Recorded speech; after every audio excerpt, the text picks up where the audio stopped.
நீ இப்பொழுது சந்திக்கிற சோதனைகள், வேதனைகள், பாதகமான காலங்கள், உனக்கு எதிரான சூழ்நிலைகள், இது எல்லாம் எதற்காக என்ற கேள்வியோடு இருக்கிற உனக்கு யாத்திராகமம் 34ஆம் அதிகாரம் 10வது வசனம் சொல்லுகிறது, இதோ நான் ஒரு உடன்படிக்கை பண்ணுகிறேன்.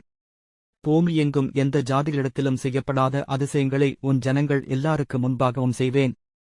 உன்னோடே கூட இருக்கிற ஜனங்கள் எல்லாரும் கர்த்தருடைய செய்கையைக் காண்பார்கள். உன்னோடே கூட இருந்து நான் செய்யும் காரியம் பயங்கரமாயிருக்கும். நீ நினைக்கிறாய் இதிலிருந்து விடுபட நமக்கு வழியே இல்லை என்று. ஆனால் உன் கர்த்தராகிய நான் உனக்காக வழியை உருவாக்குகிறவர். நீ எல்லாம் முடிந்து விட்டதென நினைக்கும் அந்த நேரத்தில் நான் என் வல்லமையை வெளிப்படுத்துவேன். நீ வேதனைப்படுகிறாய், ஆனாலும் நம்பிக்கையோடு இருக்கிறாய் என்றால் நீ அதிசயங்களைக் காணும் காலம் நெருங்கிவிட்டது.